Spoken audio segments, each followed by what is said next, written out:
सभी को नमस्कार, सुप्रभात, गुड मॉर्निंग। दोस्तों, आज एक ऐतिहासिक दिन के अवसर पर मैं आपके सामने मेरा यूट्यूब चैनल के जरिए फिर एक बार उपस्थित हुआ हूँ। आज बहुप्रतीक्षित बजट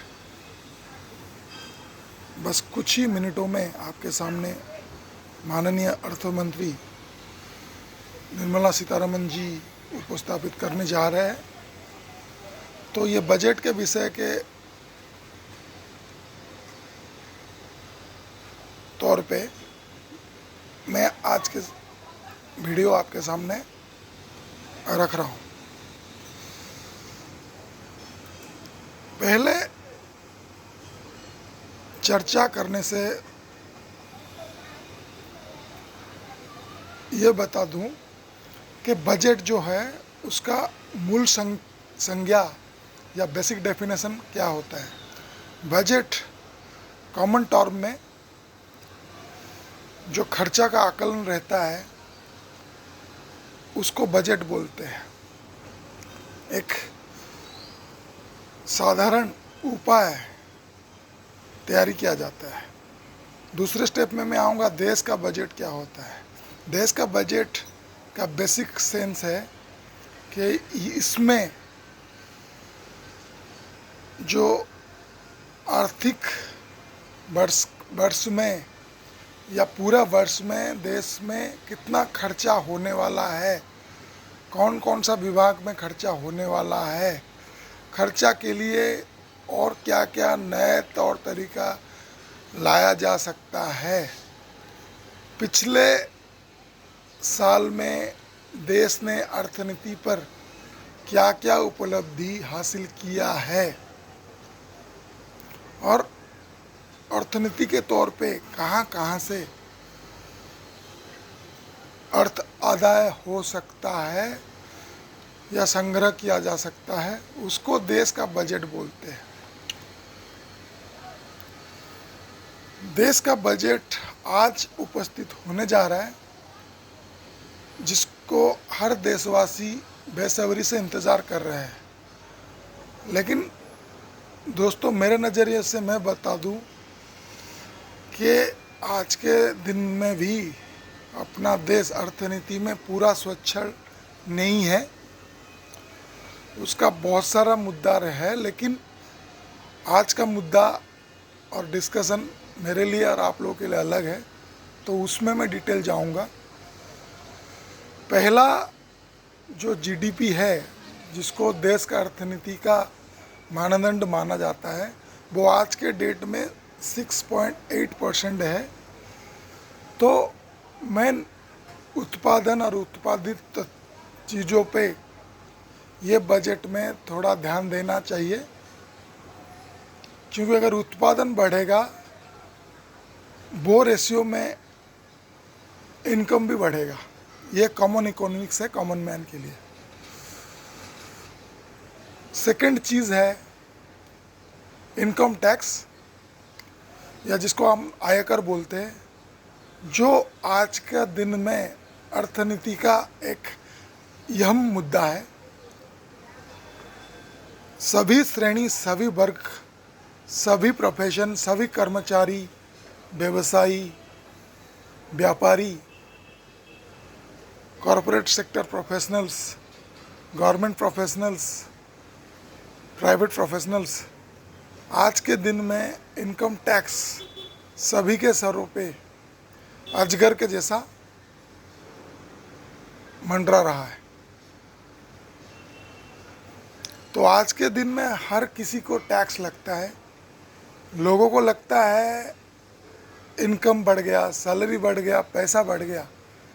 लेकिन दोस्तों, मैं और एक बार बता दूं कि वो रेशियो में जो टैक्स डिडक्शन होता है, जिसको लेकर आज देश में हाहाकार मचा है, सभी लोग उसमें चिंतित हैं।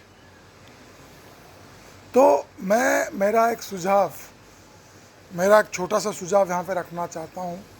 आयकर का या इनकम टैक्स का जो स्लैब है, उसको 10 लाख तक बैलेंस किया जाए तो ये कॉमन पब्लिक, निम्न श्रेणी, lower middle class, upper middle class, सबको थोड़ा फर्क गिरेगा, क्योंकि आपका इनकम का 1%, एक भाग, 2 भाग अगर आप इनकम टैक्स भरोगे तो बाकी एक्सपेंस भी आपको मैनेज करना बहुत कठिन या मुश्किल हो जाएगा। दूसरा, मैं यहाँ पे बोलना चाहूँगा, दूसरा है महंगाई। सब्जी, education, basic commodity, schools, medicals, हर किसी में आजकल महंगाई सबके सर में आके भूत के जैसा सवार है। ये मौके में मैं एक बात दोहरा दूं, 70s में एक बहुप्रतीक्षित हिंदी मूवी रोटी कपड़ा मकान बनी थी, जिसका एक प्रसिद्ध गाना था, जिसका एक सड़ाप है जिसको मैं आपके सामने रखना चाहता हूँ। एक हमें आपकी तन्हाई मार गई, दूसरा खुदा की खुदाई मान गई, बाकी कुछ बचा तो ये महंगाई मार गई, महंगाई मार गई। ये गाना रखने का मतलब है कि महंगाई एक बड़ा टर्म है आज का सोसाइटी में। आप सब्जी लेने जाओ, 500 रुपये में आपका बैग नहीं भरता। बच्चे का स्कूल भरने जाओ, फीस भरने जाओ, वो भी लैक्स में आता है। तबीयत दिखाने जाओ या ट्रीटमेंट लेने जाओ, उसका भी खर्चा लैक्स में आता है। तो उस टर्म से मैं बोलता हूँ, जो अपने देश के फार्मर है, खुदरा व्यवसायी है, स्मॉल वेंडर्स है, उसके ऊपर भी थोड़ा ये बजट में ध्यान देना चाहिए, ताकि वो थोड़ा इकोनॉमी को ज़्यादा स्टैंडर्डाइज कर सके। मैं एक छोटा सा उदाहरण आपको देना चाहता हूँ। बैंगन, जिसको हर घर घर में एक कॉमन हाउस होल्ड सब्जी के तौर पे सब जानते हैं, वो जैविक खेती से एक फार्मर उसको उगा के लाता है, वो एक अलग रेट में उसको बड़े व्यापारी या मालगोदाम में छोड़ता है, या मालगोदाम का गाड़ी लगता है, वो खेती से डायरेक्ट ट्रांजैक्शन करके लाते हैं, वो फिर एक अलग रेट में जो छोटे छोटे वेंडर्स, वेजिटेबल फ्रूट्स वेंडर है, उनको बेचते हैं। तो सबके लिए यहाँ पे मिनिमाइज, मैक्सिमाइज, स्टैंडर्डाइज करना मुश्किल हो जाता है कि रेट क्या करना चाहिए, रेट क्या होना चाहिए, और उस बीच में फंस जाता है कॉमन पब्लिक, क्योंकि उसको तो सब्जी लेना ही है, सब्जी खाना ही है। तो अपना जो खुदरा व्यवसायी है, फार्मर है, उनके ऊपर भी थोड़ा ध्यान दिया जाए ये बजट में। ये मेरा दूसरा सुझाव है। तीसरा है सीनियर सिटीज़न। सीनियर सिटीज़न जो है, लेकिन दोस्तों एक चिराचरित कथा है, वार्धक्य सबको आता है, बुढ़ापा सबको आता है, जवानी हमेशा साथ नहीं देती। इसके ऊपर भी एक कहावत है जो मैं बता देना चाहता हूँ कि बुढ़ापा में किसका जोर है, आज आपका कल मेरा और है। तो ये एक अहम चीज़ है। आज के डेट में देश के कैलकुलेशन के हिसाब से 35 to 40% लोग जो सीनियर सिटीजन हैं वो पेंशन होल्डर हैं, जो उनको उनका सर्विस के बाद प्राप्त होता है, 1/3 या 1/4 मिलता है। उसको छोड़ के ऐसे maximum peoples, maximum senior citizen है जिनको वन टाइम डिसबर्समेंट है, और वो लोग अलग अलग क्षेत्र में काम करते हुए 55, 58 और 60 में सेवानिवृत्त या वो प्रोफेशन छोड़ देते हैं। तो उसके बाद उनके लिए एक अहम मुद्दा है बीमारी जो 60 से 80 साल के उम्र के सीनियर सिटीज़न को बीमारी पकड़ लेती है, ये कॉमन चीज़ है। इसमें कोई कमेंट नहीं देना चाहूँगा क्योंकि ये नॉर्मल है, ये तो होता ही है। तो जो एक सीनियर सिटीज़न आपने ज़िंदगी में जितना इनकम किया कोई भी सेक्टर में, जब भी वो बीमार पड़ता है उनका पूरा खर्चा, पूरा सेविंग्स, वो medicals, doctors, treatment, scanning, x ray, तरह तरह के चीज़ में खर्चा हो जाता है। तो ये बजट में मैं चाहूँगा कि मेरा एक सुझाव रहेगा कि जो सीनियर सिटीज़न है उनके लिए कुछ निर्दिष्ट स्पेशल इंश्योरेंस स्कीम या बीमा योजना किया जाए, ताकि ये उनके लिए फलप्रद हो सकता है।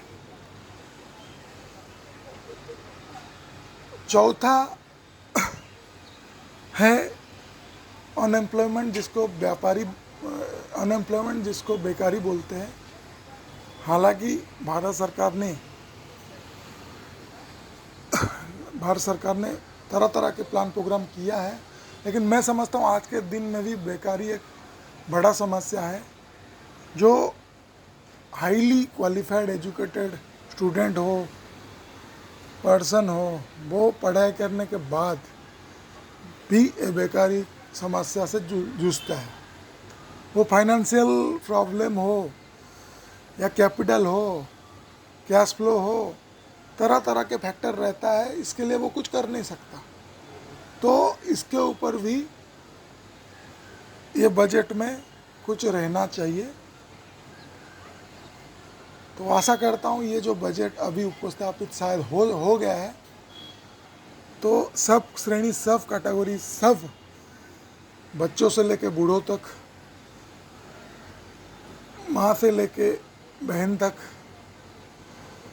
सभी श्रेणी को ये सुचारू रूप से ये बजट उपस्थापित किया जाए और ये बजट में ऐसा रहे कि सब श्रेणी के को ये लाभ दे और फलप्रद करे। इतना बोलते हुए मैं आपसे विदा लेता हूँ। फिर एक टॉपिक लेके आपके सामने फिर प्रकट होऊंगा, पहले वीडियो के जैसा। इस बार भी ये कामना करता हूँ आप मेरे वीडियो को ढेर सारा प्यार दे, उसको शेयर, लाइक, सब्सक्राइब करें अगर आपको अच्छा लगे। You are most welcome to give your suggestion as comment. आपका दिन शुभमय हो। God bless you. Thanks to all.